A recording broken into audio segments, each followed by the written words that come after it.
전현이 미쳤나? 구렁이를 품에 안고 저게 뭐 하는 짓이야? 아픈 아버지를 위해 팔려 가듯 시집간 대감집. 7년 동안 손이 부르트라 일했지만 돌아온 것은 아이를 못 낳는 죄인이라는 멸시와 돈 세냥에 처참하게 쫓겨나는 차가운 현실뿐이었지요. 친정으로도 갈 수 없어 피눈물을 삼키며 험한 고개를 넘던 여인. 하지만 하늘은 스스로 버텨내는 자를 외면하지 않는 법이었지요. 모진 바람 속에서 그녀가 품은 작은 은가락지, 그리고 박대감댁 우물 속에서 목숨을 걸고 구해낸 상처 입은 검은 구렁이 한 마리. 이 존재들이 그녀의 운명을 송두리째 바꾸는데 그 기이하고도 가슴 벅찬 이야기가 지금 시작됩니다. 사연 시작 전 구독과 좋아요 눌러주시면 영상 제작에 큰 힘이 됩니다. 이야기 시작합니다. 옛날 옛적 숙종 임금께서 나라를 다스리시던 시절, 경상도 깊은 산자락에 청계마을이라는 곳이 있었습니다. 앞으로는 맑은 개울이 흐르고 뒤로는 소나무 숲이 병풍처럼 둘러쳐진 겉으로 보기엔 더없이 평화로운 마을이었지요. 그러나 그 마을에서 가장 크고 번듯한 기와집 안으로 들어서면 이야기가 달라졌습니다. 소슬대문 안쪽 넓은 사랑채에는 박대감이 호랑이 가죽을 깐 평상 위에 버티고 앉아 곰방대를 빨고 있었습니다. 겉으로는 고결한 양반 행세를 하였으나 그 기와집 한 장 한 장에는 마을 백성들의 피눈물이 스며 있었지요. 흉년에 꾼 빚을 2배, 3배로 불려 논밭을 빼앗고 관아와 손을 잡아 억울한 소리가 나오지 못하도록 틀어막은 것이 벌써 20년이 넘었습니다. 박대감의 눈썹은 짙고 거칠었으며 그 눈 아래로는 언제나 냉기가 흘렀지요. 마을 사람들은 그 눈을 마주치면 저도 모르게 고개를 숙이는 버릇이 생겨 있었습니다. 정월 초하루 새벽이었습니다. 아직 하늘에는 별이 총총히 박혀 있었고 마을 전체가 고요한 잠 속에 잠겨 있을 시각이었지요.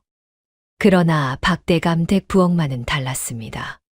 차가운 아궁이 앞에 한 여인이 무릎을 꿇고 앉아 불씨를 살리고 있었지요.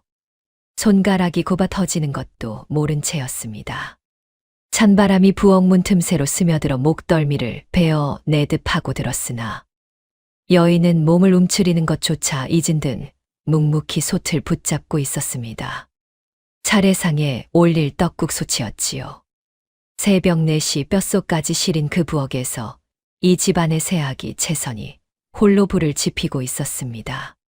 손등 위로 터진 핏자국이 아궁이 불빛에 붉게 번쩍였지요. 채선은 아래 십수를 지그시 깨물었습니다. 아프지 않은 것이 아니었습니다. 다만 아프다고 말할 곳이 없었을 뿐이었지요. 사랑채 쪽에서 박대감의 기침 소리가 들려왔습니다. 낮고 굵은 기침 소리 하나에도 부엌 안 공기가 싸늘하게 굳는 듯했지요. 채선은 솥뚜껑을 살며시 들어 올려 떡국이 끓는 것을 확인하고는 다시 조용히 내려놓았습니다. 국물이 하얗게 우러나고 있었지요. 적어도 오늘 아침 차례상만큼은 나무랄 것이 없어야 했습니다. 그것이 채선이 이 새벽에 할 수 있는 전부였지요. 바깥에서는 북풍이 소슬대문을 흔들었습니다. 기와 위로 눈이 소복이 쌓이는 소리가 고요한 새벽 속에서 유독 선명하게 들려왔지요. 채선은 불 앞에 웅크린 채 잠시 눈을 감았습니다. 뼈가 시려도 손이 터져도 이 집 안에서 채선이 기댈 곳은 아무 데도 없었습니다. 솥이 끓고 불이 살아있는 한 오늘 하루도 버텨낼 수 있을 것이었지요. 채선은 그렇게 스스로를 다독이며 긴 새벽을 홀로 버텨내고 있었습니다. 채선이 처음 이 집 문턱을 넘은 것은 꼭 7년 전 일이었습니다. 상민 출신 약초꾼의 딸로 태어난 채선은 어릴 적부터 아버지를 따라 산을 오르며 약초 이름을 익혔지요. 꽃 한 송이, 뿌리 한 가닥에도 저마다 이름과 쓸모가 있다는 것을 채선은 아버지의 등을 보며 배웠습니다. 그 시절이 채선에게는 가장 눈부신 때였지요. 그러나 채선이 16이 되던 해 어머니가 세상을 떠났고 이듬해에는 아버지마저 폐병으로 자리에 누웠습니다. 가세는 기울었고 먹을 것조차 변변치 않은 날이 이어졌지요. 그러던 어느 날 마을 중매쟁이가 찾아와 청계마을, 박대감, 댁장남이 몸이 약해 약수발 들 처자를 구한다는 말을 전했습니다. 혼수도 필요 없고 당장 살림 미천을 내려주겠다고 했지요. 아버지의 약값을 마련해야 했던 채선은 긴 침묵 끝에 고개를 끄덕였습니다. 팔려오듯 시집온 것이나 다름없었으나 채선은 스스로 선택한 길이라 여기며 가마에 올랐지요. 박서방은 나쁜 사람은 아니었습니다. 그러나 그것이 전부였습니다. 몸이 약하고 기가 눌린 사람이라 어머니 최씨 부인의 눈치를 살피느라 아내 채선의 억울함을 모른 척하는 것이 습관이 되어 있었지요. 채선이 무고하게 성녀 소리를 들어도 박서방은 옷자락만 만지작거렸고 채선이 부엌에서 밤새 일을 해도 그저 고개를 숙이고 방으로 들어가 버렸습니다. 채선은 그런 박서방을 원망하면서도 한편으론 저 사람도 저 집안에서 제 몫의 고통을 짊어지고 사는 것이라고 스스로를 달랬지요. 7년이었습니다. 그 긴 세월을 채선은 말없이 버텼습니다. 욕을 먹어도 대꾸하지 않았고 억울해도 눈물을 보이지 않았지요. 거칠어진 손등엔 겨울내 터진 핏자국이 가시질 않았고 볼은 움푹 패여 그늘이 졌습니다. 그러나 채선의 눈빛만큼은 꺾이지 않았습니다. 그 눈빛 안에는 무언가 단단한 것이 자리 잡고 있었지요. 채선이 유일하게 기대는 것이 하나 있었습니다. 돌아가신 어머니의 은가락지였지요. 오래되어 검게 변색된 작은 가락지였습니다. 값으로 따지면 별것 아니었으나 채선에게는 세상 무엇과도 바꿀 수 없는 것이었지요. 힘든 날이면 채선은 품속에서 그 가락지를 꺼내 손가락에 끼워 보았습니다. 어머니의 온기가 아직 그 안에 남아있는 것만 같아 잠시나마 등이 따뜻해지는 기분이 들었지요. 그렇게 채선은 가락지 하나에 기대어 하루하루를 견뎌냈습니다. 언젠가는 이 집을 나가는 날이 올 것이라고 막연하게나마 믿으면서 말입니다. 차례상 준비가 끝나갈 무렵이었습니다. 채선이 마지막으로 제기를 닦으며 상을 살피는데 부엌 문이 벌컥 열리며 찬바람과 함께 최씨 부인이 들어섰지요.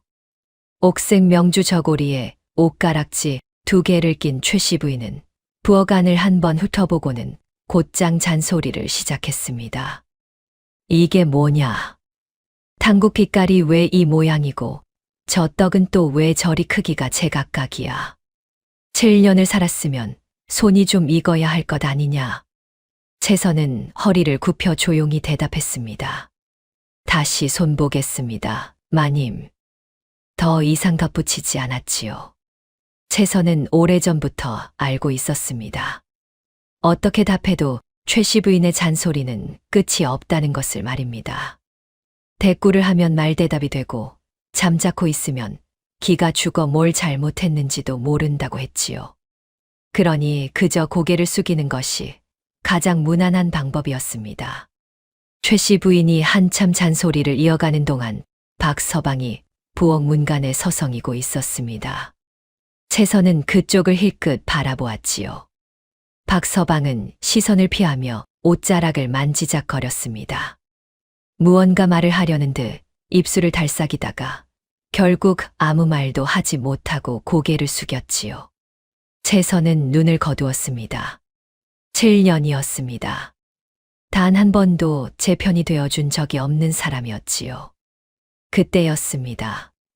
마당 쪽에서 묵직한 발소리가 들려왔습니다. 박대감의 발소리였지요. 그 발소리가 가까워지자 놀랍게도 최씨 부인의 잔소리가 뚝 끊겼습니다. 채선은 고개를 들었지요. 방금 전까지 기세등등하게 목소리를 높이던 최씨 부인이 박대감의 발소리가 들리는 순간 표정을 거두고 몸을 낮추고 있었습니다. 등이 조금 굽었고 손이 앞으로 모아졌지요. 채선은 그 모습을 조용히 바라보았습니다. 저 마님도 저 어른 앞에서는 같은 처지였습니다. 채선은 씁쓸하게 그것을 깨달았지요. 이 집 안에서 진정 윗사람은 박대감 하나뿐이었습니다. 최씨 부인도 박서방도 채선도 결국은 그 한 사람 앞에서 저마다 몸을 낮추고 살아가는 것이었지요. 그 생각이 드는 순간 채선의 가슴 한켠이 이상하게 먹먹해졌습니다. 원망보다 더 깊은 무언가가 차올랐지요. 박대감이 부엌 문간에 잠깐 섰다가 말없이 사랑채로 돌아갔습니다. 최씨 부인은 그제야 다시 허리를 폈지요. 그러나 더 이상 잔소리는 나오지 않았습니다. 채선은 다시 제기를 닦기 시작했습니다. 손이 여전히 곱고 시렸으나 채선은 그 한기를 고스란히 아는 채 차례상을 마저 완성해 나갔지요. 오늘 아침도 그렇게 지나가고 있었습니다. 차례상 준비를 마친 채선은 이른 새벽 정화수를 길어오기 위해 뒤편 우물가로 향했습니다. 정월 초하루 아침이면 제일 먼저 깨끗한 우물물을 길어 조왕신께 올리는 것이 이 집의 오랜 관례였지요.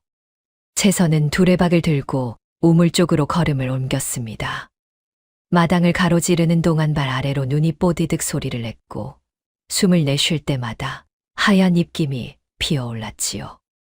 우물 앞에 선 채선은 두레박을 내리려다 손을 멈추었습니다. 우물 안에서 무언가 소리가 났지요. 물소리가 아니었습니다. 낮고 가느다란 신음에 가까운 소리였습니다. 채선은 고개를 기울여 우물 안을 들여다보았지요. 어둠 속에서 무언가 검고 거대한 것이 움직이고 있었습니다. 채선은 눈을 가늘게 뜨고 다시 들여다보았지요. 그제야 그것이 눈에 들어왔습니다. 구렁이였습니다. 거대한 검은 구렁이 한 마리가 우물 바닥에서 몸을 웅크린 채 신음하고 있었지요. 몸통 곳곳에는 날카로운 것으로 찍힌 듯한 자국이 선명했고 그 자국마다 검붉은 피가 배어 있었습니다. 누군가 고의로 해를 가한 흔적이었지요. 채선은 뒤로 물러서려다 멈추었습니다. 구렁이는 채선을 해치려 드는 기색이 전혀 없었지요. 오히려 고통으로 가득한 눈을 들어 채선을 바라보고 있었습니다. 그 눈빛이 애처로울 만큼 애절했지요. 짐승의 눈이라고 하기엔 너무 깊고 너무 맑았습니다. 채선은 자신도 모르게 우물 난간을 두 손으로 붙잡고 그 눈빛을 마주 바라보았습니다. 차마 외면할 수가 없었습니다. 채선은 입고 있던 무명치마 끝을 조금 찢었지요. 손이 시려 잘 찢어지지 않았으나 이를 악물고 무명천 한 조각을 떼어냈습니다. 그것을 두레박 안에 살며시 내려놓고 천천히 줄을 풀었지요. 두레박이 우물 바닥에 닿기까지 오랜 시간이 걸렸습니다. 채선은 숨을 죽이며 줄을 잡고 기다렸지요. 구렁이는 두레박 안에 무명천을 가만히 바라보다가 이윽고 천천히 몸을 기울여 상처 부위를 그 위에 얹었습니다. 채선은 두레박 줄을 조심조심 당기며 구렁이의 상처를 닦아주었지요. 피가 무명천에 번졌습니다. 차갑고 깊은 우물 안에서 채선과 구렁이는 그렇게 처음 인연을 맺었습니다. 두 존재 모두 상처를 안고 있었고 두 존재 모두 이 집 안에서 버림받은 처지였지요. 채선은 그것을 말로 표현하지 않았지만 우물 안을 내려다보는 눈빛이 그 모든 것을 담고 있었습니다. 차례가 끝나자마자였습니다. 향 연기가 아직 채 가시지 않은 대청마루에서 박대감이 자리를 털고 일어나더니 채선을 향해 돌아섰지요. 그 눈빛에는 처음부터 결론이 나 있었습니다. 7년이다. 7년 동안 손자 하나 안겨주지 못한 성녀를 내 집에 더는 둘 수 없다. 박대감은 품에서 돈 주머니를 꺼내 마당에 내던졌습니다. 주머니가 마당 바닥에 떨어져 동그라미를 그리며 구르다 멈추었지요. 새냥이었습니다. 7년의 세월을 새냥으로 쳐서 내던진 것이었습니다. 채선은 그 주머니를 바라보았습니다. 아무 말도 나오지 않았지요.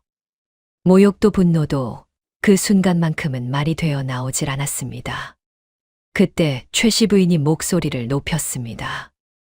여봐라, 우물 안에 구렁이가 있다 하더냐. 당장 도끼와 독약을 가져다 처치하거라. 하인둘이 도구를 들고 뒤편 우물가로 향하는 발소리가 들렸지요. 채선은 그 발소리를 듣는 순간 몸이 먼저 움직였습니다. 마당을 가로질러 우물가로 달려갔습니다. 하인들이 막아섰으나 채선은 물러서지 않았지요. 비켜라, 내가 처치하겠다. 하인들이 잠시 머뭇거리는 사이 채선은 두레박 줄을 잡고 우물 안으로 내려보냈습니다. 구렁이는 이미 낌새를 채고 있었지요. 두레박이 닿자마자 구렁이가 몸을 감아 올라왔습니다. 채선은 온 힘을 다해 줄을 당겼습니다. 손바닥이 줄에 쓸려 화끈거렸으나 멈추지 않았지요. 구렁이가 우물 밖으로 나오는 순간 하인 하나가 도끼를 들어 올렸습니다. 채선이 몸을 던져 구렁이 앞을 막아섰지요. 도끼가 채선의 어깨 바로 옆 땅을 찍었습니다. 아슬아슬한 순간이었지요. 구렁이는 본능적으로 채선의 허리를 단단히 감아 두르며 몸을 웅크렸습니다. 차갑고 비늘 돋은 몸이었으나 채선은 몸을 빼지 않았지요. 전현이 미쳤나. 구렁이를 품에 안고 저게 뭐 하는 짓이야. 최씨 부인의 목소리가 등 뒤로 쏟아졌습니다. 채선은 돌아보지 않았습니다. 구렁이를 허리에 감은 채 마당을 가로질러 소슬대문으로 걸어갔지요. 발걸음이 흔들리지 않았습니다. 등 뒤로 시어머니의 비웃음이, 하인들의 수군거림이, 박대감의 차가운 침묵이 쏟아졌으나 채선은 단 한 번도 고개를 돌리지 않았습니다. 지난 세월이 서러워 눈물이 나올 뿐이었지요. 소슬대문을 나서는 순간 정월 초하루의 찬 바람이 채선의 얼굴을 정면으로 후려쳤습니다. 채선은 눈을 가늘게 뜨고 그 바람을 온몸으로 받아냈지요. 허리에 감긴 구렁이가 미세하게 몸을 조여왔습니다. 채선은 손을 내려 그 차가운 몸을 가만히 감쌌습니다. 세 냥짜리 주머니는 마당에 그대로 두고 왔습니다. 채선에게는 그것보다 더 중요한 것이 있었지요. 7년의 서러움을 등에 지고 채선은 그렇게 첫걸음을 내디뎠습니다. 소슬대문을 나선 채선의 발길이 처음 향한 곳은 마을 어귀 빨래터였습니다. 딱히 그곳으로 가려 했던 것은 아니었지요. 그저 발이 이끄는 대로 걷다 보니 어느새 개울과 돌 위에 서 있었습니다. 겨울 개울물은 얼음 아래로 조용히 흘렀고 빨래터 돌은 서리가 내려 희끗희끗했지요. 이른 아침임에도 노파 한 명이 그곳에 쪼그리고 앉아 무명 헝겊을 주무르고 있었습니다. 노파는 채선을 보자 하던 일을 멈추었습니다. 허리에 구렁이를 감고 선 채선의 행색을 위아래로 훑어보더니 아무렇지 않은 얼굴로 손짓을 했지요. 이리 와 앉거라. 채선은 잠시 망설이다 노파 곁에 쪼그리고 앉았습니다. 노파의 손이 채선의 손을 덥석 잡았지요. 거칠고 마디가 굵은 손이었으나 온기가 있었습니다. 노파는 채선의 손등에 난 핏자국을 손가락으로 가만히 짚었습니다. 아무 말이 없었지요.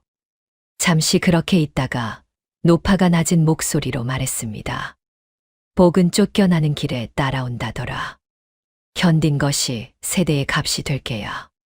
채선은 그 말을 듣고 고개를 숙였습니다. 눈물이 날 것 같았으나 나오지 않았지요. 너무 오래 참아온 탓에 눈물샘이 말라버린 것인지도 몰랐습니다. 노파가 손을 놓고 다시 헝겊을 주무르기 시작했습니다. 채선은 한동안 그 곁에 앉아 개울을 바라보았지요. 이제 어디로 가야 하는가? 가장 먼저 떠오른 것은 친정이었습니다. 사촌 오라비가 살고 있는 곳이었지요. 그러나 채선은 곧 고개를 저었습니다. 사촌 오라비의 살림이 넉넉지 않다는 것을 채선은 잘 알고 있었지요. 먹을 것도 변변찮은 집에 빈손으로 찾아가 폐를 끼칠 수는 없었습니다. 채선의 발길은 자연스레 다른 방향으로 돌아섰지요. 마을 사람들이 호랑이제라 부르는 고개가 있었습니다. 청계마을에서 송림읍내로 넘어가는 유일한 길목이었지요. 험하기로 소문난 고개였습니다. 겨울이면 늑대와 산짐승이 출몰하여 장정들도 여럿이 모여야만 넘는다고 했지요. 혼자 넘다가 짐승에게 해를 당했다는 이야기도 심심찮게 들려왔습니다. 채선은 그 고개를 바라보았습니다. 소나무 숲 너머로 봉우리가 뾰족하게 솟아 있었고 구름이 낮게 걸려 있었지요. 바람이 그쪽에서 불어왔습니다. 차갑고 날카로운 바람이었지요. 채선은 허리에 감긴 구렁이를 손으로 가만히 감쌌습니다. 구렁이는 조용히 몸을 조여왔지요. 따뜻하지는 않았으나 혼자가 아닌 것 같은 느낌이 들었습니다. 채선은 발걸음을 옮겼습니다. 호랑이제를 향해서였지요. 장정들도 혼자 넘지 못한다는 그 고개를 소방 맞은 여인 하나가 허리에 구렁이를 두른 채 단신으로 오르기 시작했습니다. 등 뒤로 청계마을의 기와 지붕이 점점 작아졌지요. 채선은 한 번도 돌아보지 않았습니다. 호랑이제는 이름값을 했습니다. 고개 초입부터 경사가 가팔랐고 길이라 부르기도 민망한 좁은 산길이 구불구불 이어졌지요. 눈이 무릎까지 쌓인 곳도 있었고 바위 틈새로 바람이 칼처럼 불어오는 구간도 있었습니다. 채선은 이를 악물고 한 발씩 내디뎠지요.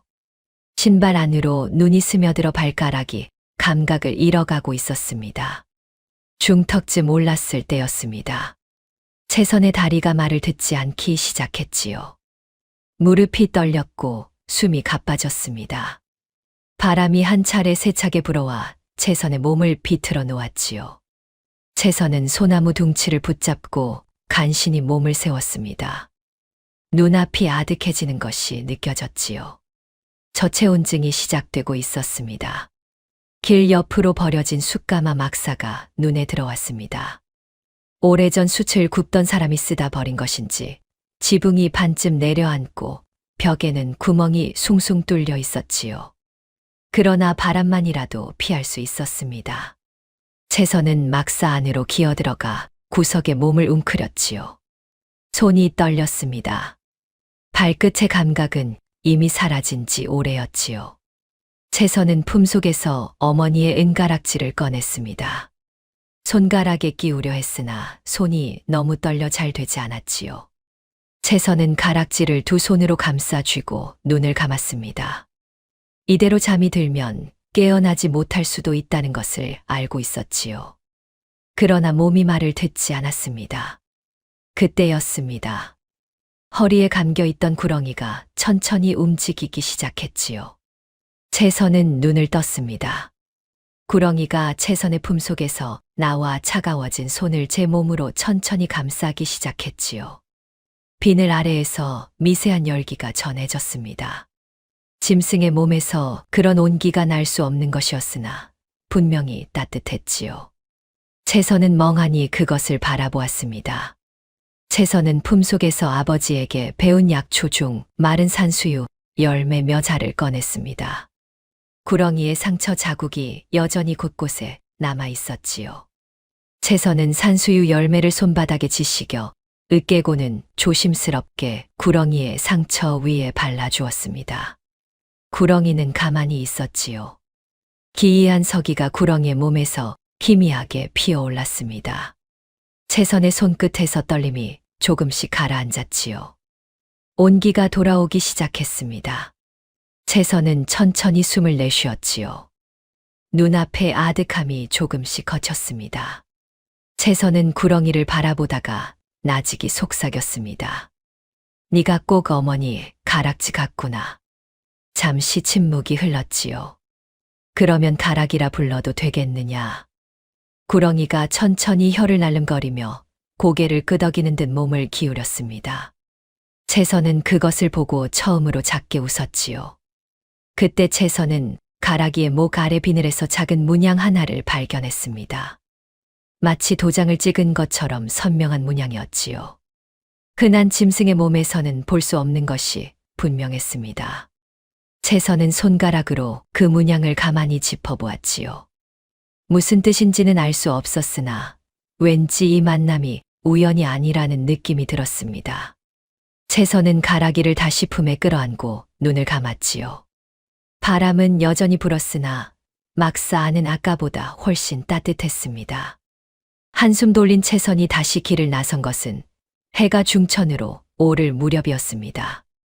허리에 가라기를 두르고 눈길을 헤치며 고개를 오르는 길은 여전히 험했지요. 그러나 아까보다는 덜 무서웠습니다. 가라기가 이따금 고개를 들어 앞쪽을 살피는 방향으로 몸을 기울였고 채선은 그 기울임을 따라 발길을 옮겼지요. 신기하게도 가라기가 이끄는 방향에는 눈이 덜 쌓이고 바람이 덜 불었습니다. 고개 중턱을 막 넘어설 즈음이었습니다. 가라기가 갑자기 몸을 바짝 세우며 채선의 허리를 조여왔지요. 채선은 발걸음을 멈추었습니다. 길 옆 바위 뒤편에서 신음소리가 들려왔지요. 낮고 가는 소리였으나 분명히 사람의 목소리였습니다. 채선은 조심스럽게 바위 쪽으로 다가갔습니다. 바위 뒤편에 흰 수염을 기른 노인 하나가 쓰러져 있었지요. 발목이 이상한 각도로 꺾여 있었고 얼굴빛은 흙빛이었습니다. 폭설 속에 얼마나 오래 누워 있었던 것인지 노인의 도포 위로 눈이 소복이 쌓여 있었지요. 채선은 무릎을 꿇고 노인의 얼굴을 살폈습니다. 숨은 붙어 있었지요. 어르신, 정신이 드십니까? 채선이 노인의 어깨를 가볍게 흔들자 노인이 가늘게 눈을 떴습니다. 약방 김가요. 발목이 접질렸는지 움직일 수가 없어. 목소리가 가늘게 떨렸지요. 채선은 노인의 발목을 살펴보았습니다. 부러진 것이 분명했지요. 채선은 망설이지 않았습니다. 입고 있던 속치마 자락을 찢어 여러 겹으로 겹쳤지요. 근처 소나무 가지에서 곧고 단단한 것을 골라 꺾어 부목으로 삼고 무명천으로 노인의 발목을 단단히 동여맸습니다. 손이 시려 잘 되지 않았으나 채선은 이를 악물었지요. 일어서실 수 있겠습니까? 노인이 고개를 끄덕였습니다. 채선은 가녀린 어깨를 노인의 겨드랑이 아래로 밀어 넣었지요. 노인의 체중이 고스란히 실렸습니다. 다리가 후들거렸으나 채선은 몸을 세웠지요. 그렇게 둘이 한 몸처럼 붙어 길을 걸었습니다. 호랑이제 고개마루에 작은 약방이 하나 있다는 것을 채선은 마을에서 들은 적이 있었습니다. 고개를 오가는 나그네들이 다치면 찾는다는 곳이었지요. 채선은 그곳을 향해 발을 옮겼습니다. 눈길이 미끄럽고 경사가 가팔랐지요. 노인의 무게에 채선의 허리가 자꾸 구부러졌으나 채선은 그때마다 다시 몸을 폈습니다. 한나절이 걸렸습니다. 해가 서편으로 기울 무렵에야 약방 처마가 눈에 들어왔지요. 채선은 그제야 다리에서 힘이 빠지는 것을 느꼈습니다. 그러나 노인이 약방 문지방 안으로 들어서기 전까지 채선은 쓰러지지 않았지요. 약방 안에서 화로 불이 타고 있었습니다. 그 온기가 채선의 얼굴에 닿는 순간 채선은 비로소 길고 긴 숨을 내쉬었지요. 약방 김 노인의 발목은 생각보다 상태가 심했습니다. 뼈가 비스듬하게 어긋나 있었지요. 채선은 약방 안 약재 항아리들을 살피며 필요한 것을 골라냈습니다. 적골에 쓰는 속단 뿌리와 부기를 가라앉히는 택사를 찾아 다리고 삼배천에 적셔 노인의 발목을 다시 단단히 감았지요. 노인은 채선의 손놀림을 눈을 가늘게 뜨고 바라보았습니다. 약초를 아는구나. 노인이 말했지요. 아버지에게 배웠습니다. 채선이 짧게 답했습니다. 더 긴 말은 하지 않았지요. 채선은 사흘을 그 약방에 머물렀습니다. 낮에는 약초를 손질하고 다리며 노인의 발목을 보살폈고 밤에는 약방 구석에 웅크려 잠을 청했지요. 가라기는 채선의 옆에서 조용히 또아리를 틀고 있었습니다. 사흘째 되던 날 아침 노인의 낯빛이 많이 돌아왔습니다. 부기도 절반쯤 가라앉았지요. 채선이 이제 길을 나서야겠다고 하자 노인은 잠시 채선을 바라보다가 천천히 몸을 일으켰습니다. 약방 안쪽 서랍에서 서찰 한 장을 꺼내 채선에게 내밀었지요. 송림 읍내에 박핵주라는 이가 있다. 내가 오래 알고 지낸 사람이니 이 서찰을 가지고 가거라. 그 댁 부엌에서 시작하되 내 손재주를 감추지 마라. 채선은 두 손으로 서찰을 받아 품속에 소중히 넣었습니다. 노인의 정성이 손끝에서 느껴졌지요. 채선은 허리를 깊이 숙여 절을 올렸습니다. 그때였습니다. 노인의 시선이 가락이에게로 향했지요. 노인은 처음에는 아무렇지 않은 얼굴이었으나 가락이의 목 아래 문양을 보는 순간 낯빛이 달라졌습니다. 떨리는 손을 천천히 들어 가락이 쪽으로 뻗었지요. 손가락이 가락이의 빈을 가까이 닿을 듯 말 듯 하다가 멈추었습니다. 노인의 눈이 흔들렸지요. 긴 침묵이 흘렀습니다. 채선은 노인에게 무슨 연유인지 물으려 했으나 노인의 표정이 너무 깊어 차마 입을 열 수가 없었지요. 이윽고 노인이 천천히 입을 열었습니다. 이 아이를 잘 보살피거라. 네가 이 아이를 구한 것이 아니라 이 아이가 너를 찾아온 것일 수도 있느니라. 그것이 전부였습니다. 더 이상의 말은 없었지요. 채선은 그 말을 가슴에 새기며 약방문을 나섰습니다. 훗날 채선이 알게 되는 일이지만 그보다 훨씬 앞선 어느 해 겨울 정진사가 홀로 박대감의 죄상을 관하에 고발하려 시도한 적이 있었습니다. 박대감이 김노인의 부친에게서 논밭을 빼앗은 것을 목격한 정진사는 문서를 챙겨 고을 관하로 찾아갔지요. 그러나 박대감은 관하 관리들과 이미 손을 잡고 있었습니다. 정진사의 고발은 문전에서 묵살되었고 그 대가로 정진사 가문의 가사는 절반 넘게 털렸지요. 박대감이 오래된 빈 문서를 들이밀며 하루아침에 논 5마지기를 빼앗아 갔습니다. 그날 이후 정진사는 입을 닫았지요. 혼자서는 도저히 맞설 수 없다는 것을 뼈저리게 깨달은 것이었습니다. 그저 때를 기다리는 것 외에 달리 방법이 없었지요. 송림읍내는 청계마을과는 전혀 다른 세상이었습니다. 장터에는 사람들이 북적였고 이쪽 골목 저쪽 골목에서 흥정소리와 웃음소리가 뒤섞였지요. 채선은 처음에 그 소란스러움이 낯설었습니다. 7년을 박대감 댁의 고요한 긴장감 속에서 살아온 탓이었지요. 채선은 사람들 틈을 헤치며 박핵주의 집을 찾아갔습니다.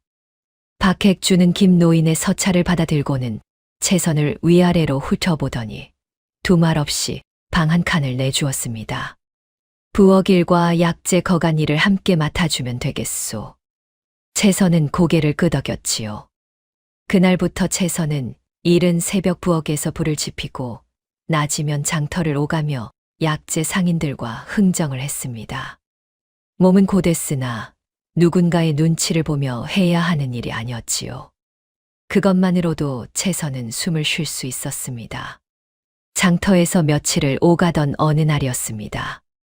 약재 상인 하나가 묵은 당귀를 햇것인 양값을 2배로 부르고 있었지요.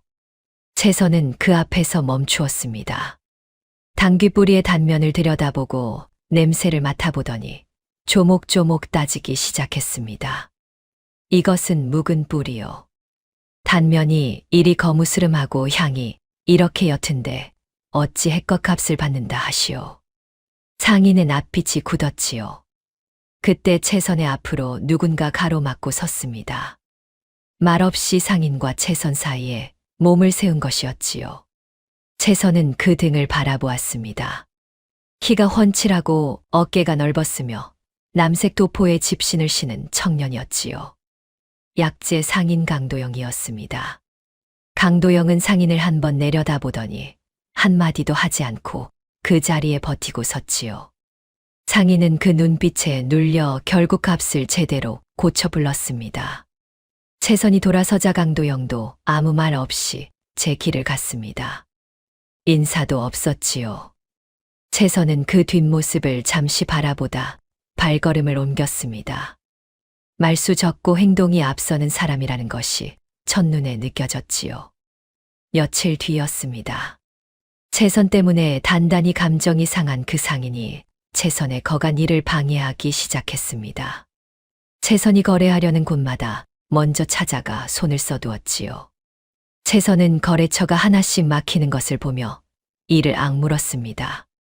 그러나 별다른 방도가 없었지요.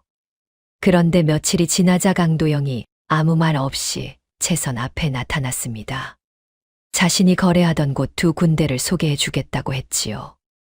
어찌 이런 수고를 하십니까? 채선이 묻자 강도영이 잠시 채선을 바라보다 답했습니다. 옳은 사람이 장사를 못하면 장터가 망하는 것이요. 그것이 전부였지요. 나중에 채선은 그 일로 강도영이 그 상인과 거래가 틀어져 한철 손해를 봤다는 것을 알게 되었습니다. 채선이 따지듯 찾아가 물어도 강도영은 그저 고개만 저을 뿐이었지요. 그 무렵 청색 도포를 입은 정진사가 박객주 집을 방문했습니다. 채선이 청계마을 박대감 가문에서 쫓겨난 며느리라는 말을 듣더니 정진사는 긴 한숨을 내쉬며 말끝을 흐렸지요. 술이 한숨배 돌고 나서야 정진사가 조심스럽게 입을 열었습니다. 박대감이 자기 가문의 빈 문서를 빌미로 20년을 입막음해왔다는 것.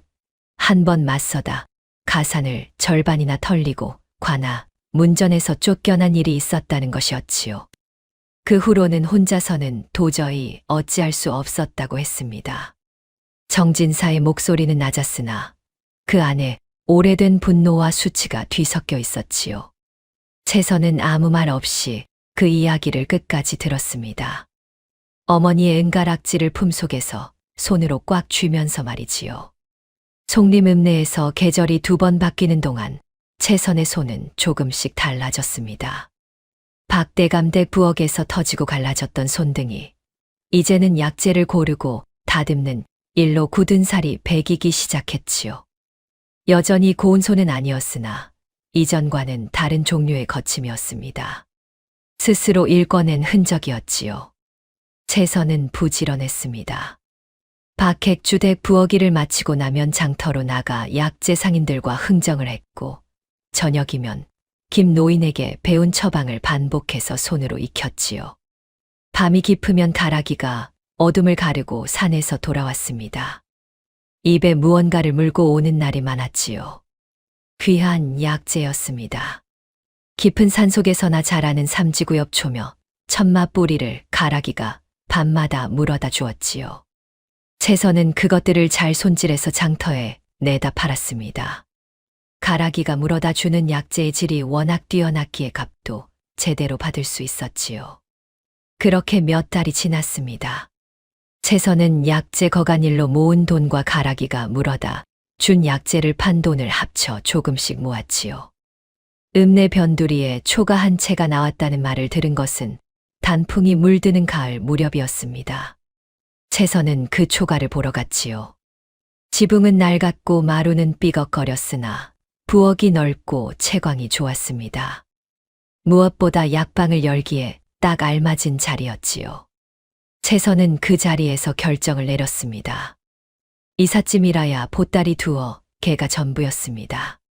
채선이 혼자 짐을 꾸려 들고 나서는데 어느새 강도영이 박객주 댁 마당에 서 있었지요.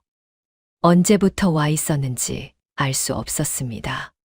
강도영은 아무 말 없이 채선의 손에서 보따리 하나를 받아 들었지요.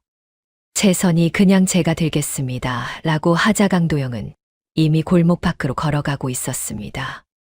채선은 잠시 그 뒷모습을 바라보다 따라 걸었지요. 초가 앞에 짐을 내려놓고 강도영이 돌아서려는 순간 채선이 말했습니다. 고맙습니다. 강도영은 멈추지 않았지요. 그저 걸어가다 어깨를 아주 조금 으쓱했을 뿐이었습니다. 채선은 그 어깨를 보며 저도 모르게 작게 웃었지요. 채선 약방문을 여는 날 아침이었습니다. 채선은 손수 쓴 약방 간판을 처마 아래 달았지요. 붓글씨가 반듯하지는 않았으나 채선 스스로 쓴 것이라 더없이 소중했습니다. 가라기는 그 모습을 처마 위에서 또아리를 들고 조용히 내려다보고 있었지요. 채선은 잠시 고개를 들어 가라기를 바라보았습니다. 잘 지켜봐, 다오. 가라기가 혀를 날름거렸지요. 그 저녁 채선은 정진사를 찾아갔습니다. 박대감을 고발할 의향이 있다는 말을 처음으로 직접 꺼냈지요. 정진사는 채선의 말을 듣고 한동안 찻잔만 바라보았습니다. 그러다 천천히 고개를 들었지요. 그 길이라면 나도 함께 서겠소. 다만 때를 보아야 하오. 혼자 맞서다 당한 것이 한 번이 아니오. 채선은 고개를 끄덕였습니다. 때를 본다는 것이 어떤 의미인지 채선은 잘 알고 있었지요. 오래 참아온 사람만이 그 말의 무게를 알 수 있었습니다. 채선은 자리에서 일어나며 말했지요. 저도 서두르지 않겠습니다. 다만 반드시 할 것입니다. 정진사는 그 말을 듣고 긴 숨을 내쉬었습니다. 그 숨 안에 20년의 묵은 것이 조금 섞여 있었지요. 채선 약방이 문을 연 첫날이었습니다. 이른 아침부터 채선은 약방 안을 깨끗이 쓸고 약재 항아리들을 반듯하게 정렬했지요. 그러고는 문을 활짝 열어두었습니다. 첫 손님이 올지 안 올지 알 수 없었으나 문이 열려 있어야 사람이 들어올 수 있는 법이었지요. 손님은 생각보다 일찍 왔습니다. 헐렁한 무명옷을 걸친 늙은 영감이 기침을 쿨럭이며 들어섰지요. 채선은 영감의 낯빛을 살피고 맥을 짚었습니다. 기관지가 오래 상한 것이었지요. 채선은 약재를 골라 처방을 내리고 약꾸러미를 건넸습니다. 영감이 약값을 꺼내려 했지요. 채선은 손을 저었습니다. 오늘은 받지 않겠습니다. 영감이 눈을 둥그렇게 떴지요. 처음 오신 분이니 그냥 드리겠습니다. 나으시면 그것으로 족합니다. 그날 채선은 찾아온 5명에게 모두 약을 거저 주었습니다.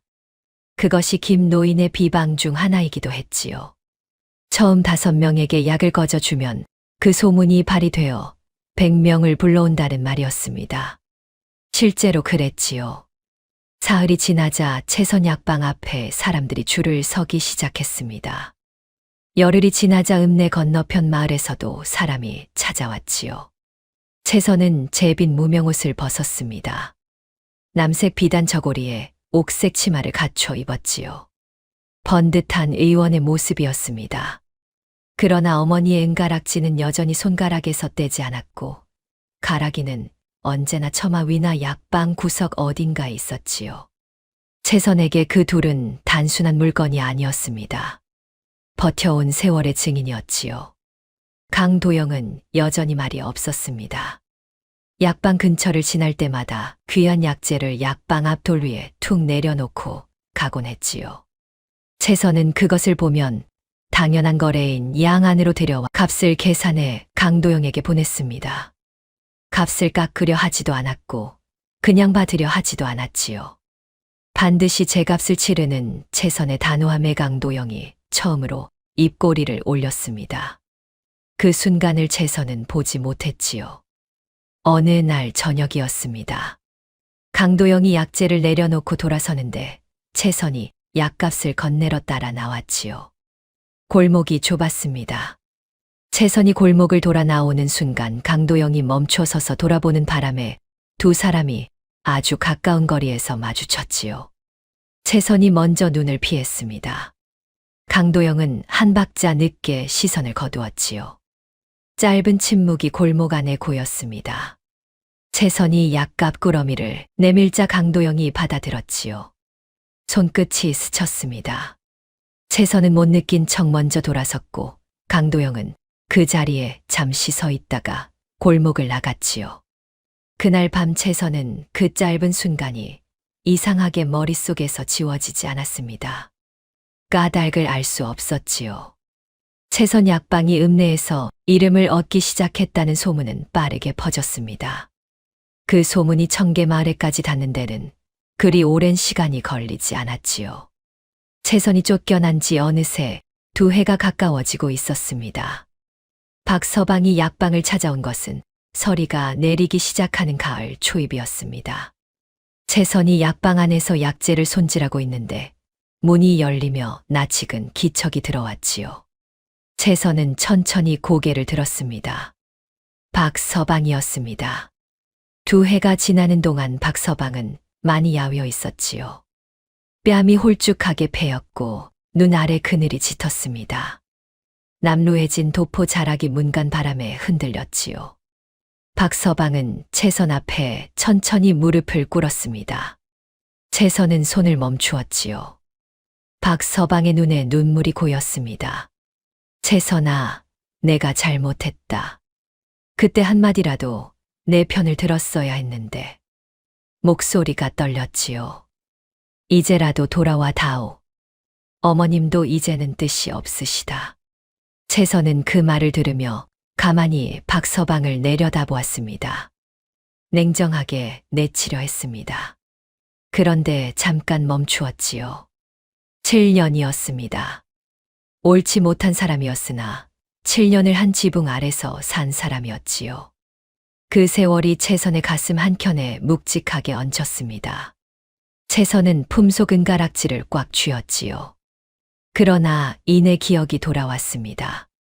최씨 부인이 소리를 지를 때 옷자락만 만지작거리던 손. 채선이 억울해도 한마디 못하고 부엌에서 홀로 눈물을 삼킬 때 방문을 닫아버리던 등.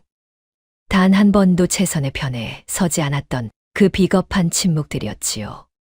채선은 천천히 목소리를 가다듬었습니다. 서방님, 일어나십시오. 채선의 목소리는 차분했지만 단단했습니다. 저는 돌아가지 않겠습니다. 돌아갈 곳이 없습니다. 그 집은 이미 제 집이 아니었으니까요. 박서방이 입술을 달싹였지요. 채선은 더 기다리지 않았습니다. 몸은 괜찮으십니까? 그것은 진심으로 여쭙는 것입니다. 박서방이 고개를 들었지요. 채선의 눈에는 원망도 없었고 그리움도 없었습니다. 그저 담담함만 있었지요. 그것이 오히려 더 뼈아팠는지 박서방은 아무 말도 하지 못하고 천천히 일어섰습니다. 돌아서는 박서방의 어깨가 좁았습니다. 채선은 그 뒷모습을 한참 바라보았지요. 문지방에서 한 번 비틀거리던 박서방이 골목 어귀로 사라졌습니다. 채선은 문을 닫고 천천히 자리로 돌아왔지요. 손에 든 약재를 다시 손질하기 시작했습니다. 손이 아주 잠깐 흔들렸으나 채선은 곧 다시 일정한 리듬을 찾았지요. 뒤이어 찾아온 최씨 부인에게 채선은 3푼의 약값만 받아냈습니다. 한 푼도 깎아주지 않았고 한마디도 더 붙이지 않았지요. 최씨 부인이 나간 뒤 약방 안이 다시 조용해졌습니다. 가락이가 처마 위에서 살그머니 몸을 움직였지요. 채선은 고개를 들어 가락이를 잠시 바라보다 다시 약재 손질로 눈을 내렸습니다. 그 일이 있고 나서 열흘쯤 지난 어느 밤이었습니다. 채선이 등잔불 아래서 처방 기록을 정리하다 잠이 든 것은 자정이 넘은 시각이었지요. 가을 밤바람이 창호지를 조용히 흔들었고 약방 안은 약재 냄새로 가득했습니다. 가락이가 먼저 낌새를 챘습니다. 처마 위에서 또아리를 틀고 있던 가락이가 갑자기 몸을 풀더니 창문 아래로 내려왔지요. 가락이는 잠든 채선의 허리를 천천히 조여왔습니다. 채선이 눈을 떴지요. 잠결에도 가락이의 신호를 알아차릴 수 있을 만큼 두 사람 사이에는 오랜 호흡이 쌓여 있었습니다. 채선은 몸을 일으키며 귀를 세웠습니다. 뒷문 쪽에서 발소리가 들렸지요.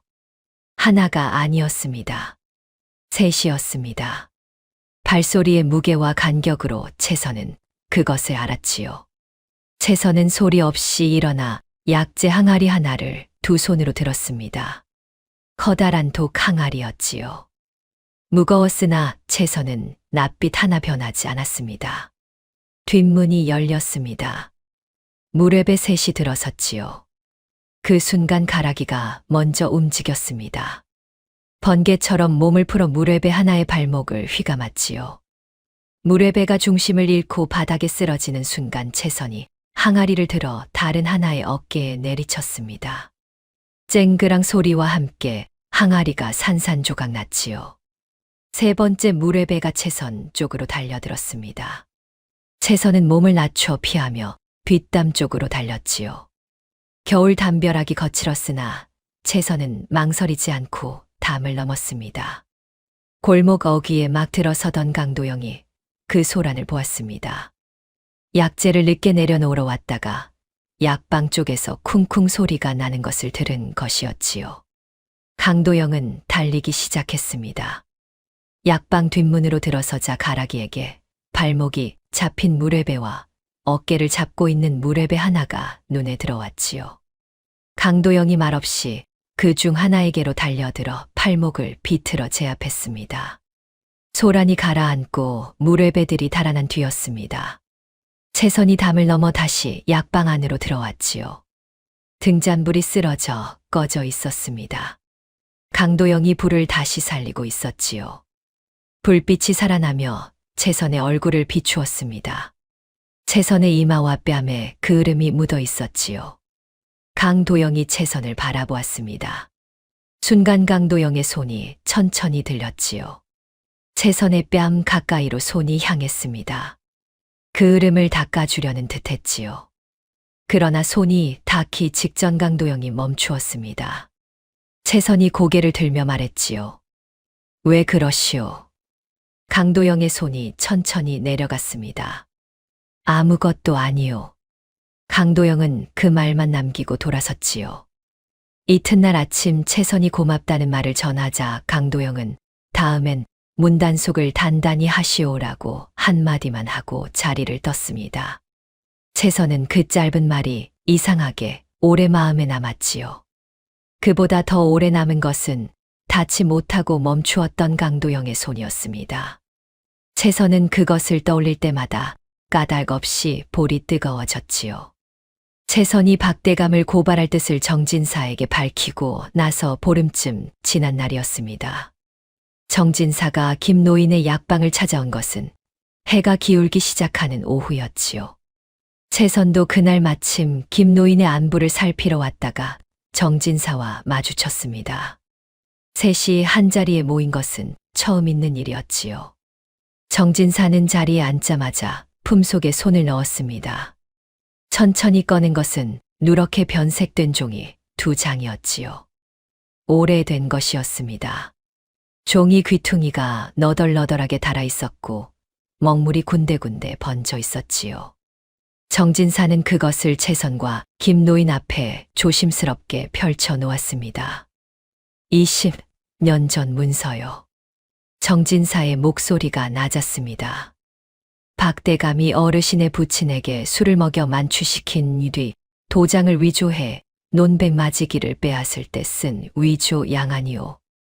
그리고 이것은 그 전에 작성된 진짜 동원 문서요. 채선은 2장의 종이를 천천히 살폈습니다.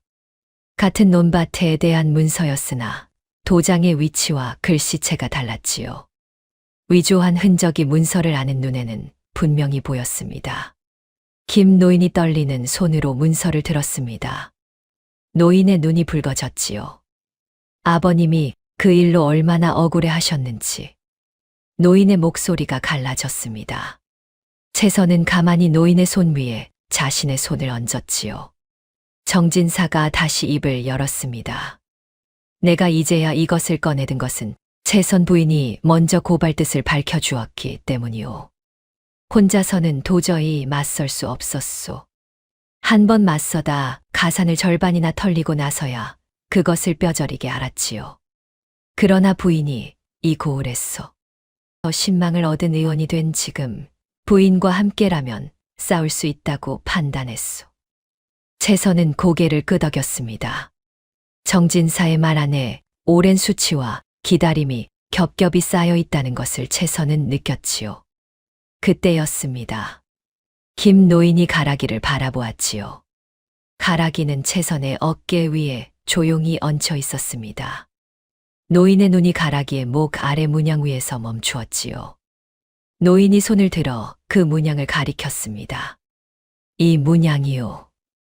노인의 목소리가 떨렸지요. 내 어릴 적 이 문양을 보았소. 우리 가문 업신의 표식이요. 채선은 숨을 멈추었습니다. 가락이가 김노인 가문의 업신이었다는 것이었지요. 채선이 박대감 대구물에서 구해낸 그 구렁이가 원래 이 가문의 제복을 지키던 영물이었다는 것이었습니다. 박대감이 논밭을 빼앗고 죄상을 감추기 위해 영물마저 우물에 던져 죽이려 했던 것이었지요. 채선은 가락이를 바라보았습니다. 가락이도 채선을 바라보았지요. 그 눈빛 안에 오래된 것이 담겨 있었습니다. 채선이 정월 초하루 새벽 우물가에서 그 눈빛을 처음 마주쳤을 때부터 이 모든 것은 이어져 있었던 것이지요. 채선이 가락이를 구한 것이 아니라 가락이가 채선을 찾아온 것이라던 김 노인의 말이 그제야 온전히 이해되었습니다. 채선은 눈을 감았다가 천천히 떴지요. 마음속에 무언가 단단한 것이 자리를 잡는 느낌이었습니다. 이제 흔들리지 않을 것이었지요. 정진사에게서 2장의 문서를 넘겨받은 그날 밤, 채선은 약방에 혼자 앉아 등잔불을 오래 바라보았습니다. 불꽃이 조용히 흔들렸지요. 채선의 손에는 20년 묵은 종이 2장이 들려 있었습니다. 이것이 무기가 될 수 있다는 것을 채선은 알았지요. 그러나 동시에 이것을 꺼내드는 순간 무슨 일이 벌어질지도 알았습니다. 박대감은 이 고을에서 오랫동안 뿌리를 내려온 사람이었습니다. 관아와 손이 닿아 있고 돈과 위세로 사람들의 입을 막아온 사람이었지요. 채선은 소방 맞은 상민 출신의 여인이었습니다. 신분도 낮고 든든한 가문도 없었지요. 약방 하나를 일으켜 세웠다 한들 그것이 박대감의 세도를 이길 수 있을지 장담할 수 없었습니다. 채선은 붓을 들었습니다. 손이 한 번 떨렸지요. 채선은 붓을 내려놓고 품속 은가락지를 꺼내 손가락에 끼웠습니다. 어머니의 온기가 느껴지는 것 같았지요. 채선은 눈을 감고 잠시 그대로 있었습니다. 이윽고 다시 붓을 들었을 때 손이 더 이상 떨리지 않았지요. 소장을 쓰는데 밤이 깊었습니다. 채선은 한 글자 한 글자를 신중하게 눌러 썼지요. 20년 전 위조된 양안의 내용, 정진사가 목격하고 진술한 내용, 채선 스스로 겪은 일들을 차례로 적어 내려갔습니다. 붓이 종이 위를 긁는 소리만이 약방 안에 고요하게 울렸지요. 가락이는 채선의 발치에서 또아리를 들고 조용히 앉아 있었습니다. 그 존재가 채선에게는 작은 위안이 되었지요. 소장이 완성된 것은 먼동이 틀 무렵이었습니다. 채선은 완성된 소장을 반듯하게 접어 품속에 넣었지요. 그 순간이었습니다. 약방 처마 밖에서 인기척이 났지요. 발소리가 아니었습니다. 그보다 더 조용한 누군가 서성이는 기척이었지요. 채선은 문 쪽을 바라보았으나 열지 않았습니다. 기척은 잠시 머물다가 사라졌지요. 채선은 그대로 앉아 있었습니다. 날이 밝아 약방 문을 열었을 때 문 앞 돌 위에 작은 꾸러미 하나가 놓여 있었지요. 풀잎으로 단단히 싼 것이었습니다. 채선이 풀어보니 엿 한 덩이였지요. 이름이 없었습니다. 채선은 그 엿을 바라보며 잠시 눈을 감았습니다. 박서방이었을 것이었습니다. 채선은 그것을 말로 확인하려 하지 않았지요. 다만 엿을 손에 들고 한동안 그 무게를 느꼈습니다. 7년 동안 단 한 번도 채선의 편에 서지 못했던 사람이 이 방식으로나마 자신의 뜻을 전해온 것이었지요. 채선은 엿을 약방 안으로 들여갔습니다. 버리지도 않았고 울지도 않았지요. 그저 조용히 약재 선반 위에 올려두었습니다. 새로 부임한 송림 분수는 청렴하다는 소문이 자자했습니다. 채선은 그 소문을 이미 여러 차례 들어 확인해 두었지요. 채선은 완성된 소장을 들고 관아로 향했습니다. 이 모든 결정은 채선 스스로의 것이었지요. 가락이도 정진사도 강도영도 채선의 등을 떠밀지 않았습니다. 채선이 스스로 걸어가는 길이었지요. 고발 소장이 관아에 접수되었다는 소식이 퍼지는 데는 하루도 걸리지 않았습니다. 청계마을에서 송림읍내까지 발 없는 말이 하루 만에 달려갔지요. 박대감이 그 소식을 들은 것은 이튿날 아침이었습니다. 사랑채에서 곰방대를 빨던 박대감의 눈썹이 굳었지요. 그 눈빛이 차갑게 가라앉았습니다. 박대감은 직접 나서지 않았습니다. 오래 부려온 신복 하인을 불러 귓속말을 건넸지요. 신복 하인은 고개를 깊이 숙이고 물러났습니다. 그날 밤 읍내 뒷골목에서 신복 하인이 무렵의 셋과 은밀하게 만났지요. 돈꾸러미가 손에서 손으로 건너갔습니다. 박대감은 그 시각 고을 유지들과 함께 술자리를 가지며 알리바이를 만들어 두었지요. 정월 대보름 밤이었습니다. 하늘에는 둥근 달이 걸려 있었고 읍내 곳곳에서 달맞이, 불놀이 소리가 들려왔지요. 채선 약방에서는 채선이 처방 기록을 마저 정리하고 막 등잔불을 끄려 하고 있었습니다. 그때였지요. 뒷담 너머에서 불씨가 날아들었습니다. 순식간이었습니다. 마른 집에 불이 붙었고 불길이 약방 처마를 타고 오르기 시작했지요. 채선이 연기 냄새를 맡고 자리에서 일어선 것과 불길이 석가래를 삼킨 것이 거의 동시였습니다. 연기가 사방에서 몰려왔지요. 채선은 기침을 하며 소장이 든 문서 꾸러미를 먼저 찾았습니다. 품속에 단단히 안았지요. 그러나 연기에 눈이 따가워 앞이 잘 보이지 않았습니다. 그때 가라기가 움직였습니다. 타오르는 석가래 하나가 채선의 앞으로 쏟아지려는 순간 가라기가 몸을 던져 그 석가래를 받아냈지요. 거대한 몸으로 석가래를 버티며 채선이 지나갈 길을 열어준 것이었습니다. 채선은 가라기를 돌아보았지요. 가라기의 비늘 위로 불빛이 번쩍였습니다. 어서 가거라. 가라기의 눈빛이 그렇게 말하는 것 같았지요. 채선은 이를 악물고 문서를 품에 더 단단히 안은 채 불길을 뚫고 달렸습니다. 약방 밖으로 나온 채선이 기침을 쏟아내며 무릎을 꿇었습니다. 등 뒤로 약방이 활활 타오르고 있었지요. 채선은 몸을 돌렸습니다. 가라기가 불 속에서 나오고 있었지요. 비늘 곳곳이 그을려 있었으나 가라기는 천천히 채선 곁으로 기어왔습니다. 채선은 가라기를 두 손으로 감쌌지요. 괜찮으냐? 가라기가 채선의 손목을 혀로 가만히 핥았습니다. 그 시각 약방에서 멀지 않은 골목에 강도영이 있었습니다. 약재를 가져다 주러 늦은 걸음을 하던 중이었지요. 골목 어귀에서 박대감의 신복 하인이 무례배에게 돈꾸러미를 건네는 장면을 강도영이 목격했습니다. 수상한 낌새를 느낀 강도영이 그 자리에서 무례배 하나의 팔목을 잡아 세웠지요. 무례배는 버티려 했으나 강도영의 손아귀 힘이 더 셌습니다. 강도영은 무례배의 팔목을 비틀어 잡은 채 관아 쪽으로 끌고 갔지요. 말 한마디 하지 않고 움직이는 것이었습니다. 관아 앞에서 강도영이 채선을 마주친 것은 그로부터 얼마 지나지 않아서였습니다. 채선은 그름이 묻은 얼굴로 문서를 품에 안고 서 있었지요. 강도영이 채선 앞에 멈추었습니다. 두 사람의 눈이 마주쳤지요. 강도영의 눈에 무언가가 지나갔습니다. 걱정인지 안도인지 채선은 정확히 알 수 없었지요. 강도영이 끌고 온 무례배를 가리키며 말했습니다. 이 자가 증인이요. 그것이 전부였지요. 채선은 강도영의 손을 바라보다가 천천히 자신의 손을 그 위에 얹었습니다. 꼭 잡았지요. 강도영은 그 손을 뿌리치지 않았습니다.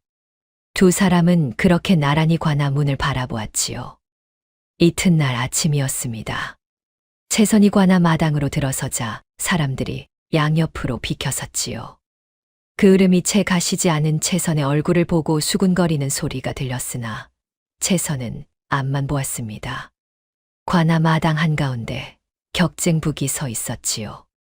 채선은 그 앞에 섰습니다. 북채를 들었습니다. 첫 번 치는 순간 소리가 마당 전체에 울려 퍼졌지요. 둥, 둥, 둥. 채선은 3번을 쳤습니다. 소리가 하늘로 올라갔지요. 관아 안쪽에서 발소리가 빠르게 다가왔습니다. 군수가 동원문을 열고 나왔습니다. 새로 부임한 군수는 40이 간 넘은 나이로 눈빛이 맑고 태도가 단정한 사람이었지요. 군수는 채선을 보더니 마당 가운데로 내려왔습니다. 무슨 일로 격쟁을 하였느냐? 채선은 허리를 숙여 절을 올리고 품속에서 소장을 꺼냈지요. 청계마을 박대감의 죄상을 고발하는 소장입니다. 군수가 소장을 받아들었습니다. 잠시 후 관아 포졸들이 청계마을로 향했습니다. 박대감은 고을 유지들과 아침을 먹던 중이었지요. 포졸들이 들이닥치자 박대감은 자리에서 일어나 기세를 올렸습니다. 이게 무슨 짓이냐? 내가 누군지 알고 감히. 그러나 포졸들은 군수의 명이라는 말 한마디를 남기고 박대감의 팔을 결박했지요. 동원이 열렸습니다. 관아 마당에 박대감이 결박된 채 끌려 나왔지요. 박대감은 채선을 보는 순간 눈빛이 굳었습니다. 소방 맞은 상민년이 감히 양반을 모함하느냐. 목소리는 여전히 컸으나 그 안에 균열이 생겨 있었지요. 채선은 박대감의 눈을 피하지 않았습니다. 군수가 신문을 시작했습니다. 채선이 먼저 두 장의 문서를 군수 앞에 올렸지요. 위조 양안과 진짜 동원 문서였습니다. 군수가 두 문서를 꼼꼼히 살폈지요. 이어 정진사가 증인석에 섰습니다. 20년 전 박대감이 김노인의 부친을 술에 취하게 한 뒤 도장을 위조하는 장면을 직접 목격했다는 진술이었지요. 정진사의 목소리는 처음에 조금 떨렸으나 말을 이어갈수록 단단해졌습니다. 박대감은 그것은 알죠요. 모함이오를 반복했지요. 그러나 강도영이 붙잡아 온 무례배의 진술이 더해지자 박대감의 목소리가 낮아졌습니다. 무례배는 박대감의 신복 하인으로부터 직접 돈을 받고 채선 약방에 불을 지른 것을 낱낱이 털어놓았지요. 군수의 낯빛이 굳었습니다. 위조임이 더 이상 다툴 수 없이 명백해졌지요. 박대감은 결박된 채 고개를 숙였습니다. 마당에 무거운 침묵이 내려앉았지요. 군수가 자리에서 일어났습니다. 마당 전체가 숨을 죽였지요. 박대감은 고개를 들어 군수를 바라보았습니다. 그 눈빛 안에 아직 무언가 남아있는 듯 했으나 군수는 흔들리지 않았지요. 박가의 죄상이 명백하다. 군수의 목소리가 마당에 울렸습니다. 20년 전 문서를 위조하여 논백 마지기를 빼앗은 것, 억울한 며느리를 내쫓은 것, 그리고 고발을 막기 위해 무례배를 시켜 약방에 불을 지른 것. 이 모든 죄를 묻는다. 박대감의 입술이 달싹였지요. 그러나 말이 나오지 않았습니다. 가산을 몰수하고 변방으로 압송하라. 판결이 떨어지는 순간이었습니다. 박대감의 몸이 앞으로 꺾였지요. 포졸들이 양옆에서 부축했습니다. 박대감이 마당을 가로질러 끌려가는 동안 머리에 쓴 갓이 한쪽으로 기울었지요. 갓끈에 달린 호박 장식이 흔들리다가 끊어져 마당 바닥으로 굴러떨어졌습니다.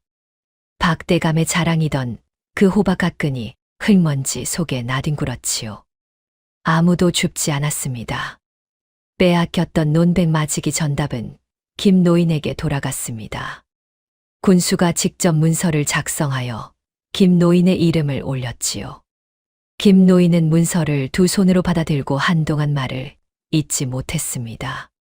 흰 수염이 떨렸지요. 채선은 그 옆에 서서 노인의 등을 가만히 받쳐주었습니다.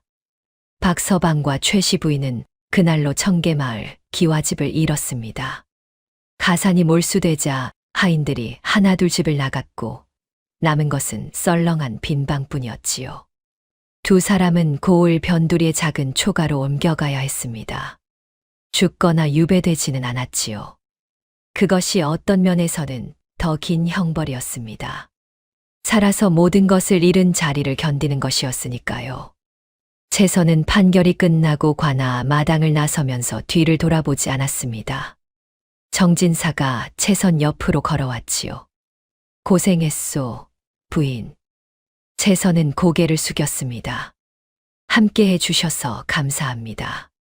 두 사람은 그 이상 말을 주고받지 않았지요.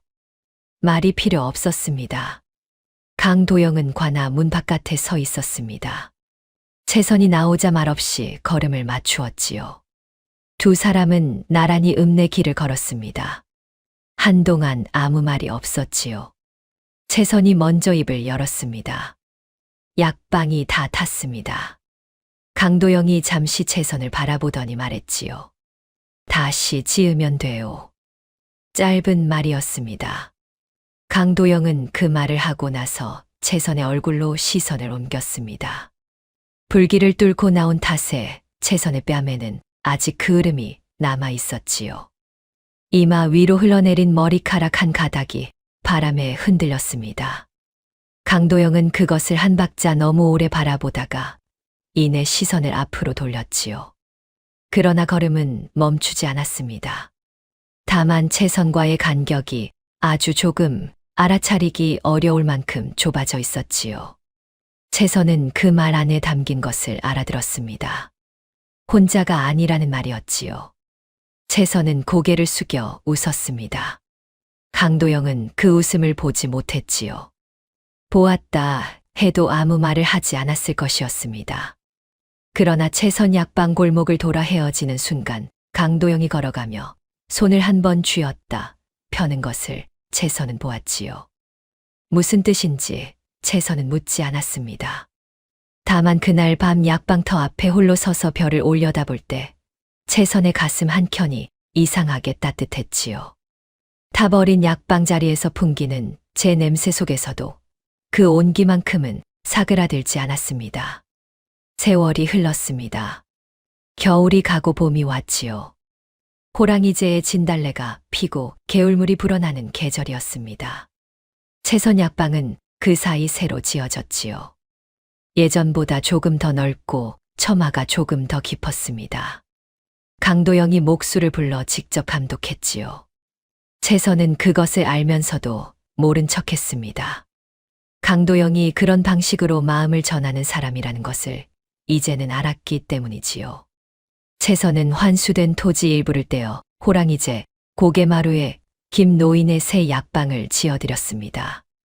낡고 허물어지던 약방이 새 지붕을 얹고 새 문을 달았지요. 김노인은 새 약방 문 앞에 서서 한참을 바라보다가 채선의 손을 잡고 아무 말도 하지 않았습니다. 그 침묵이 어떤 말보다 깊었지요. 송림고을 백성들이 채선을 부르는 말이 바뀌었습니다.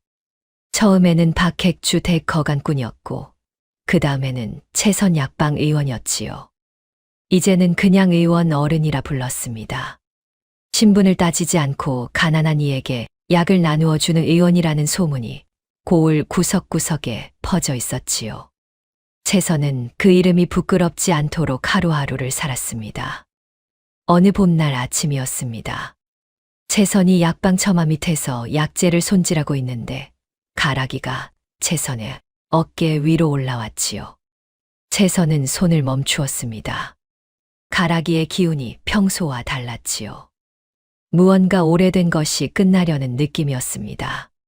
가락이가 천천히 채선의 어깨 위에서 몸을 세웠습니다. 검은 비늘이 흔들렸지요. 그리고 마지막 허물이 벗겨지기 시작했습니다. 허물이 바닥으로 떨어지는 동안 가락이의 몸에서 금빛 서기가 피어올랐지요. 처음에는 가늘었다가 점점 넓어졌습니다. 약방 처마 아래가 환해졌지요. 채선은 눈을 가늘게 뜨고 그 빛을 바라보았습니다. 금빛 서기가 호랑이제 쪽으로 천천히 움직이기 시작했습니다. 가락이가 가는 것이었지요. 채선은 자리에서 일어났습니다. 가라가.